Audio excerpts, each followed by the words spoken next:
Hi viewers, நாளைக்கான வீடியோவில் என்ன நடக்கலன்னு சொல்லிட்டு பார்க்கலாம். வீடியோக்குள்ளே போகிறதுக்கு முன்னாடி நம்ம சேனலை லைக் அண்ட் சப்ஸ்கிரைப் பண்ணிவிட்டு கொஞ்சம் சப்போர்ட் பண்ணுங்கள். வாங்க இப்போ வீடியோக்குள்ளே போகலாம். சாரதா ககன் கிட்ட சொல்கிறாங்க, நான் அவர்கிட்ட பேசிட்டேன், உனக்கும் பூமிக்கும் கூடிய சீக்கிரத்திலேயே என்கேஜ்மெண்ட் பண்ணிடலாம், அதுக்கான ஏற்பாடெல்லாம் நாங்கள் செய்கிறோம் ககன் அப்படிங்கிற மாதிரி சொல்ல, இதை கேட்டதுமே ககன் ரொம்பவே சந்தோஷத்தில் இருக்காங்க. இந்த விஷயத்தை எப்படியாவது அபூர்வா கிட்ட சொல்லணுமே அப்படின்னு சொல்லிட்டு அபூர்வாவுக்கு கால் பண்ணுறாங்க. என்ன அபூர்வா, ரொம்ப சந்தோஷத்தில் இருக்கீங்களோ? இன்னும் கொஞ்சம் நேரத்தில் நான் உங்கள் வீட்டுக்குள்ளே வரப்போகிறேன். ஏன்னா நான் காதலிக்கிற பொண்ணு அங்கே தானே இருக்கா, அவளுக்கும் எனக்கும் கூடிய சீக்கிரமாகவே என்கேஜ்மெண்ட் நடக்க போகுது, அதனால ஒரு ட்ரையல் பார்க்கலான்னு சொல்லிட்டு அங்கே நான் பூமி கூட ரொமான்ஸ் பண்ண போகிறேன், அதை பார்த்து நீங்கள் வயிற்றுல சாவுங்க அப்படிங்கிற மாதிரி நம்ம ககன் அபூர்வா கிட்ட பயங்கரமாக கிண்டல் பண்ணி பேசிக்கிட்டு இருக்காங்க. இதை கேட்ட அபூர்வா செம்ம டென்ஷன் ஆகுறாங்க. நீ வீட்டுக்குள்ளே காலடி எடுத்து வச்சனா அடுத்த நிமிஷம் என்ன நடக்கும்னு தெரியல அப்படிங்கிற மாதிரி சொல்ல, இதை கேட்ட நம்ம ககன் சொல்கிறாங்க, நான் அந்த வீட்டுக்குள்ளே வந்தேன்னா என்னை தடுக்கிறதுக்கு யாருமே இருக்க மாட்டாங்க, என்னைய ஒரே ஒரு ஆள் தான் அடிக்கடி தடுத்துக்கிட்டே இருப்பார், அது சரத்சந்திரா, அவரும் இப்போ கோமா ஸ்டேஜில் இருக்காரு. நான் பூமி கூட பேசும்போது அவரால் எதுவுமே என்னைய செய்ய முடியாது, அவர் படுத்த படுக்கையாக தானே கிடக்கிறாரு, அதனால எனக்கு அதை பற்றிலாம் கவலையே கிடையாது. ஸோ நான் பூமியை பார்க்குறதுக்கு வரேன், எல்லாத்துக்குமே ரெடியாகிருங்க அப்படிங்கிற மாதிரி நம்ம ககன் அபூர்வாவை வெறுப்பேற்றிட்டு ஃபோனை வச்சிடுறாங்க. இந்த சைடு நம்ம அபூர்வா பயங்கர டென்ஷனில் இருக்காங்க. நட்சத்திரா இந்த காட்சியெல்லாம் பார்த்தா அவளால் தாங்கவே முடியாது, என்ன செய்கிறது அப்படின்னு சொல்லிட்டு அங்கே இங்கே அலைஞ்சிக்கிட்டே இருக்காங்க. அபூர்வா ககனை பற்றியே நினச்சிட்டு தூங்கினால ககன் வீட்டுக்குள்ளே வர மாதிரியும் பூமி கையில் ரிங்கை போடுற மாதிரியும் அவங்களுக்கு கனவு வருது. இந்த கனவு வந்துட்டோன்னே பயங்கரமாக அலறடிச்சு எந்திரிக்கிறாங்க. அப்போ அபூர்வோட சித்தி கேட்குறாங்க, என்னாச்சு அபூர்வா, எதுக்காக இப்படி பயப்படுற அப்படிங்கிற மாதிரி கேட்க, அதுக்கு அபூர்வா சொல்கிறாங்க, அந்த ககன் என்னைய நிம்மதியாகவே இருக்க விட மாட்டான், பூமியை நான் என்கேஜ்மெண்ட் பண்ண போகிறேன் அப்படி இப்படின்னு சொல்லி என்னை வெறுப்பேற்றிக்கிட்டு இருக்கான் அப்படிங்கிற மாதிரி அபூர்வா சித்தி கிட்ட சொல்லி புலம்பிக்கிட்டு இருக்காங்க. அதுக்கு அபூர்வோட சித்தி சொல்கிறாங்க, அதெல்லாம் நினச்சி கவலைப்படாத அபூர்வா, அவன் உன்னை வெறுப்பேற்றுறதுக்காக சொல்கிறான், அவன்லாம் பூமியெல்லாம் என்கேஜ்மெண்ட்லாம் பண்ண மாட்டான் அப்படிங்கிற மாதிரி சமாதானப்படுத்திடுறாங்க. மறுநாள் காலையில் அபூர்வா தூங்கி எழுந்திரிச்சு ஹாலில் உட்காந்துருக்காங்க. அப்போது நம்ம ககன் வீட்டுக்குள்ளே வராங்க. அப்போது நம்ம ககன் அபூர்வாவை பார்க்குறாங்க.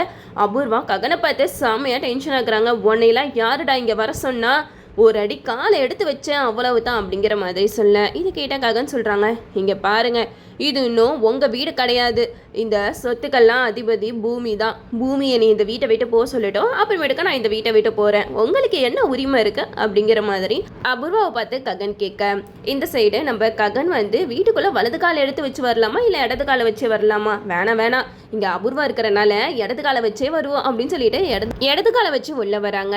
அப்போ அபூர்வா கேட்குறாங்க, டே எதுக்காகடா இங்கே வந்த அப்படிங்கிற மாதிரி கேட்க, அதுக்கு ககன் சொல்கிறாங்க, நான் லவ் பண்ணுற பொண்ணு இங்கே தான் இருக்கா, நான் லவ் பண்ணுற பொண்ணை பார்க்குறதுக்காக வந்திருக்கேன், உங்களுக்கு என்ன பிரச்சனை அப்படிங்கிற மாதிரி கேட்க, இதெல்லாம் கேட்டுட்டு அபூர்வா பயங்கரமாக டென்ஷன் ஆகுறாங்க. அப்போ ககன் அபூர்வாவை பார்த்து சொல்கிறாங்க, என்ன அபூர்வா ரொம்ப டென்ஷனாக இருக்கிற மாதிரி இருக்கீங்க, இந்த டென்ஷனெல்லாம் உங்களுக்கு பத்தாது, இன்னும் அதிகமான டென்ஷனாக உங்கள் முகத்தில் நான் பார்க்கணும் அப்படின்னு சொல்லிட்டு அபூர்வாவோட சித்தியை பார்த்து சொல்கிறாங்க, நான் சொல்கிறது கரெக்டான பியூட்டிஃபுல் சித்தி அப்படிங்கிற மாதிரி கேட்க, அதுக்கு அவங்களும் ஆமாம் அப்படிங்கிற மாதிரி லூஸ் மாதிரி தலையாட்டிக்கிட்டு இருக்காங்க. இதை பார்த்து அபூர்வா பயங்கரமாக டென்ஷன் ஆகிக்கிட்டு இருக்காங்க.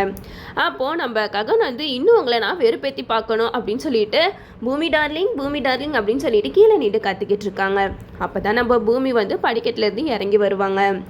என்ன பூமி எப்படி இருக்க அப்படிங்கிற மாதிரி கேட்க, நான் நல்லா இருக்கேன் ககன் சார், நீங்கள் எப்படி இங்கே வந்தீங்க அப்படிங்கிற மாதிரி கேட்க, அதுக்கு ககன் சொல்கிறாங்க, எங்கள் அம்மா உனக்கும் எனக்கும் என்கேஜ்மெண்ட் பண்ணலான்னு சொல்லிட்டு வீட்டில் பேசிக்கிட்டு இருந்தாங்க, அதனால தான் உனக்கும் எனக்கும் என்கேஜ்மெண்ட் ரிங்கெல்லாம் வாங்கிட்டு ஒரு ட்ரையல் பார்த்து அபூர்வாவை வெறுப்பேற்றிட்டு போகலான்னு வந்தேன் அப்படிங்கிற மாதிரி ககன் செம்மையாக பேசிக்கிட்டு இருக்காங்க.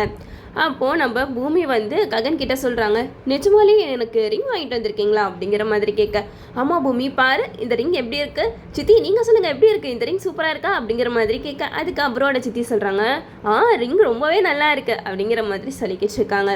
அப்போது நம்ம ககன் அபூர்வோட மூஞ்சை பார்த்து பூமி கிட்ட சொல்கிறாங்க, என்ன பூமி உங்கள் சித்தி முகத்தை பார்த்தா நம்ம 2 பேருக்கும் என்கேஜ்மெண்ட் நடக்கிறதுல கொஞ்சம் கூட விருப்பம் இல்லைன்னு நினைக்கிறேன் அப்படிங்கிற மாதிரி சொல்ல, இதை கேட்ட பூமி சொல்கிறாங்க, அவங்க அப்படி தான், அதெல்லாம் நீங்கள் கண்டுக்காதீங்க அப்படிங்கிற மாதிரி சொல்ல, இதை கேட்ட ககன் சொல்கிறாங்க, இப்போ நான் இந்த ரிங்கை உன் கைக்கு போட்டு விடலாமா, உனக்கு சம்மந்தமா அப்படிங்கிற மாதிரி கேட்க, அதுக்கு பூமியும் எனக்கு முழு சம்மந்தம் அப்படிங்கிற மாதிரி சொல்கிறாங்க. நம்ம ககனும் பூமிக்குள்ள ரிங்க பூமியோட கையில் போட்டு ரொம்பவே க்யூட்டாக ரியாக்ஷன் கொடுத்து பார்த்துக்கிட்டு இருக்காங்க. இதை பார்த்ததுமே நம்ம அபூர்வாக்கு செம்ம கடுப்பாயிடுச்சு அப்படிங்கிற மாதிரி கத்திக்கிட்டு இருக்காங்க. இந்த சைடு நம்ம பூமியும் ககனுக்கு ரிங்கை போட்டு விட்டு அபூர்வாவை வெறுப்பேற்றிக்கிட்டு இருக்காங்க. அப்போது நம்ம ககன் அபூர்வா கிட்ட சொல்கிறாங்க, இங்கே பாருங்க அபூர்வா, எனக்கும் பூமிக்கும் என்கேஜ்மெண்ட் ட்ரையல் முடிஞ்சிருச்சு. இதுக்கப்புறம் யார் நினைச்சாலும் எனக்கும் பூமிக்கும் நடக்க போகிற என்கேஜ்மெண்ட்டை யாராலையும் தடுக்கவே முடியாது அப்படின்னு சொல்லிட்டு பூமியை பார்த்து சொல்கிறாங்க. பூமி, உன்னையும் என்னையும் பிரிக்கிறதுக்காக தானே இங்கே ஒரு போர்க்களமே நடந்துக்கிட்டு இருக்கு. அதை எல்லாத்தையுமே நம்ம முறியடிச்சு கடைசியில் நம்ம 2 பேரும் கல்யாணம் பண்ணி யாருன்றதை காட்டணும் அப்படிங்கிற மாதிரி ககன் வந்து பூமி கிட்ட சொல்ல, இதை கேட்ட பூமி சொல்கிறாங்க, கண்டிப்பாக ககன் சார், சீக்கிரமாகவே என்னைய கல்யாணம் பண்ணி அப்பாவோட சம்மதத்தோட இங்கேருந்து கூட்டிகிட்டு போங்க அப்படிங்கிற மாதிரி சொல்லிக்கிட்டு இருக்காங்க. அப்போ தான் அபூர்வா சொல்கிறாங்க, என்ன ககன் மறந்துட்டியா, ஓ மேலே கேஸ் இருக்கு, நீ வந்து பெயிலில் தானே வெளியில் வந்திருக்க அப்படிங்கிற மாதிரி சொல்ல, அதுக்கு பூமி சொல்கிறாங்க, சித்தி நீங்கள் தெரியாமல் பேசிக்கிட்டு இருக்கீங்க. ககன் வந்து வெளியில் வந்திருந்தாலும் அவர் மேலே எந்த ஒரு தப்புமே இல்லை அப்படின்னு சொல்லிட்டு நைனி கண்டுபிடிச்சிட்டாங்க. அது மட்டும் இல்லாமல் உண்மையான குற்றவாளி யாருங்கிறதையும் அவங்க கிட்டத்தட்ட கண்டுபிடிச்சிட்டாங்க. அவங்க அதை கன்ஃபார்ம் பண்ணிவிட்டு உண்மையான குற்றவாளி யார் அப்படிங்கிறத சொன்னதுக்கப்புறம் நீங்களாம் என்ன நிலைமைக்கு ஆளாக போகிறீங்கன்னு தான் தெரியல அப்படின்னு சொல்லிட்டு பூமி பொடி வச்சு பேசிக்கிட்டு இருக்காங்க. இது கேட்டதுமே அபூர்வாக்கு தூக்கி வாரி போட்டுருச்சு. இதெல்லாம் எப்போ நடந்துச்சு அப்படின்னு சொல்லிட்டு அபூர்வாவும் அபூர்வா சித்தியும் ஒருத்தருக்கு ஒருத்தர் மூஞ்ச பார்த்துக்கிறாங்க. இந்த சைடு நம்ம ககன் சொல்கிறாங்க பூமி கிட்ட, சரி பூமி, என்கேஜ்மெண்ட்டுக்கு தயாராக இருந்துக்கோ அப்படின்னு சொல்லிட்டு நம்ம ககன் அங்கேருந்து கிளம்பிடுறாங்க. இந்த சைடு நம்ம அபூர்வா வந்து ஒரே படப்படப்பாக இருக்காங்க.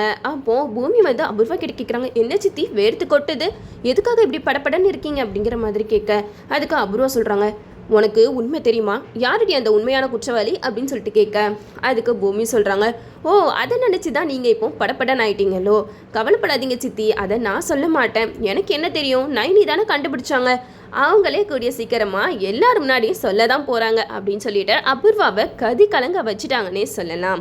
இதெல்லாம் கேட்டுட்டு அபூர்வாவோட சித்திக்கு கையை காலெல்லாம் உதற ஆரம்பிக்குது. என்ன அபூர்வா, இந்த பூமி வேற குண்டு தூக்கி போட்டு போறா, அந்த நைனி உண்மையான குற்றவாளியை கண்டுபிடிச்சிட்டாளா, உண்மையான குற்றவாளி நீ தானே அந்த நைனி கண்டுபிடிச்சிட்டாளா அப்படிங்கிற மாதிரி அபூர்வாவோட சித்தி வந்து ரொம்பவே பயந்து போய் பேசுகிறாங்க.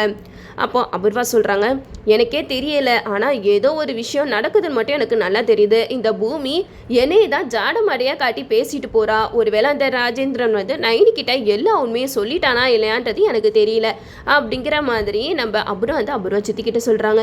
உடனே நம்ம அபூர்வா வந்து ராஜேந்திரனுக்கு ஃபோன் பண்ணி பேசுகிறாங்க, டே என்னை பற்றின உண்மை எல்லாத்தையுமே சொல்லிட்டியாடா அப்படிங்கிற மாதிரி கேட்க, அதுக்கு ராஜேந்திரன் சொல்கிறாங்க, இல்லை மேடம், நான் உங்களை பற்றின உண்மை எதுவுமே நான் சொல்லலை, இப்போ வரைக்கும் கூட நீங்கள் அதுக்கான காரணம் கிடையாது அப்படின்ட்டு தான் அந்த மேடத்துக்கிட்ட நான் சொல்லியிருக்கேன் அப்படிங்கிற மாதிரி சொல்ல, இதை கேட்ட அபூர்வாக்கு தலையே வெடிச்சிரும் போல். அப்போ எப்படி இவ இப்படி பொடி வச்சு பேசிட்டு போகிறா, ஒன்றும் புரியலையே அப்படின்னு சொல்லிட்டு அபூர்வா பைத்தியக்காரத்தனமாக புலம்பிக்கிட்டு இருக்காங்கன்னே சொல்லலாம். கூடிய சீக்கிரமாகவே சந்திராவோட இந்த நிலைமைக்கு காரணம் அபூர்வா தான் அப்படின்னு சொல்லிட்டு வீட்டுக்கே வந்து அபூர்வாவை அரெஸ்ட் பண்ணிட்டு தான் போகிறாங்க. அதையும் நம்ம வெயிட் பண்ணி பார்ப்போம். ஓகே வீவோஸ், இந்த வீடியோ உங்களுக்கு பிடிச்சிருந்தா லைக் பண்ணுங்கள், மறக்காமல் நம்ம சேனலை சப்ஸ்கிரைப் பண்ணிடுங்க.